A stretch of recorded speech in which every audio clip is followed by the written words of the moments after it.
Herzlich willkommen hier in der Scapers Lounge. Links von mir die Vanessa vertritt heute die Scapers Lounge. Manu vertritt die Scaper. Und ich bin eigentlich bloß der Typ in der Mitte, der mitscaped und die ganze Zeit am Reden sein wird. Und ja, insofern können wir anfangen. Lasst uns loslegen. Kokedamas gelten, das kommt aus Japan und die gelten sozusagen als der Bonsai des armen Mannes. Für die Leute, die sich jetzt nicht die teuren Tongefäße leisten konnten und die schön pflanzen konnten. Die haben dann quasi eine Kugel aus Erde gebastelt, bisschen Zeug drum gemacht, Bonsai reingepflanzt. Ja. Und deswegen brauchen wir für unsere Kokedamas einmal Bonsai-Erde und einmal Soil. Die werden dann nachher 50-50 gemischt. Wieso denn Bonsai-Erde? Warum geht nicht nur Soil?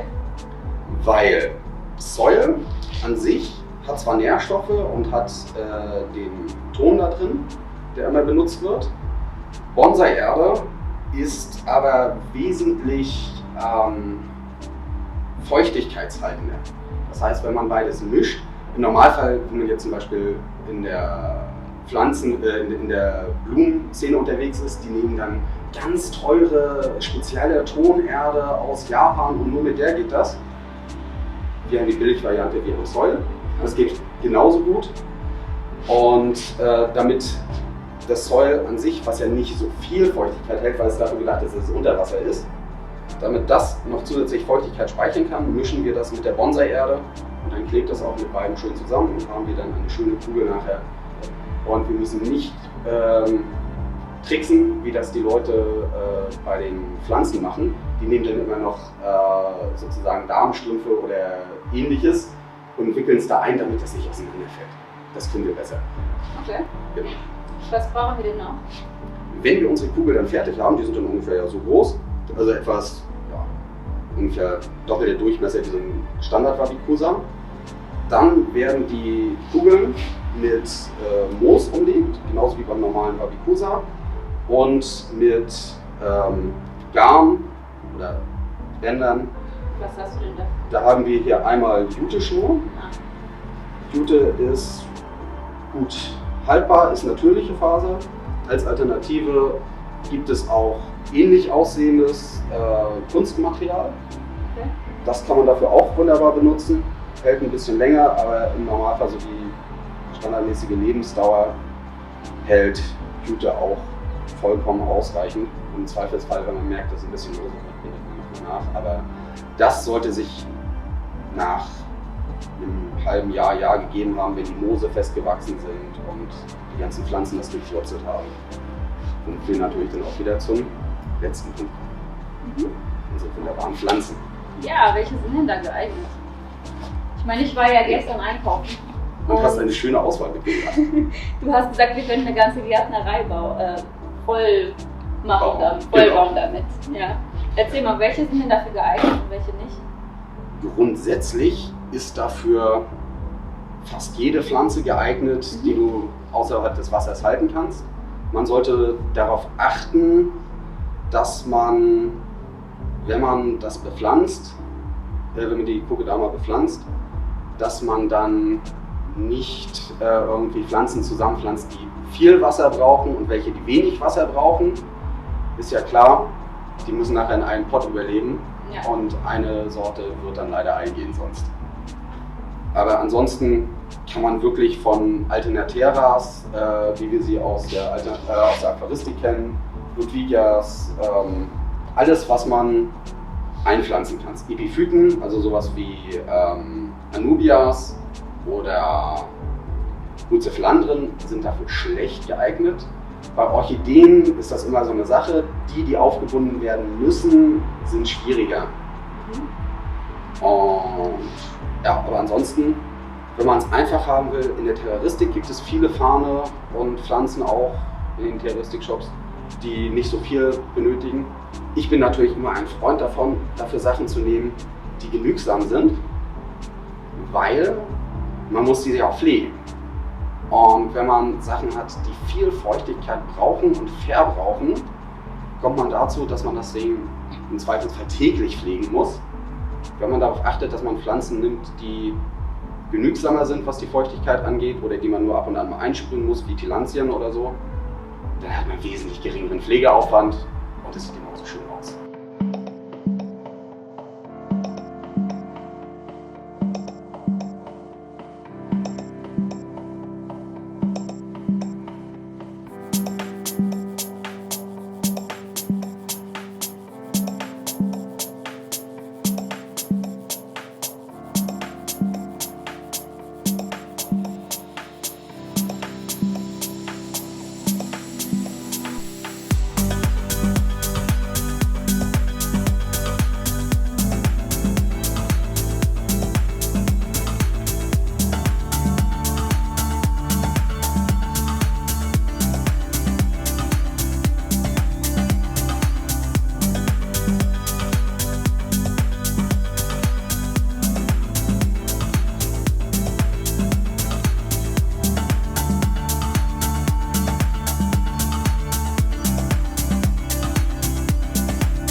Jetzt muss die dramatische Musik kommen im Hintergrund.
Haben wir alles zusammen.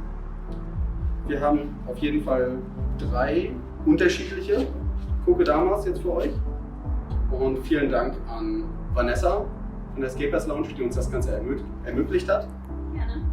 Manu, dass er auch noch mit da war und mitgebastelt hat. Ich wurde gezwungen.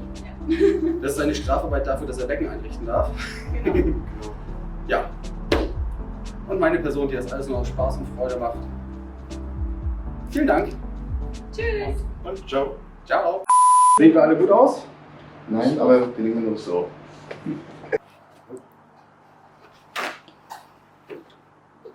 Ach, hier, guck mal, da ist ja schon was zum Händewaschen. Ah, so machst du das? Ich mach. Guckst du etwa ab? Nein. Davon kannst du. Dann kannst du das gut so nach oben. Ja. Und wie viele Pflanzen sollte man benutzen? Ist egal. Oder? So viele, bis es schön aussieht. Genau. Wir wollten ja auch noch was übrig lassen. Sollst ja nicht nachher sagen, nee, ging nicht. Ich hatte ja nicht genug Mond. Ich hatte nicht genug Mord, das haben die mir alles weggenommen, die anderen. Die Ausreden gehen mir jetzt weg. Ja. Schade. Schon geduscht seitdem? Ja.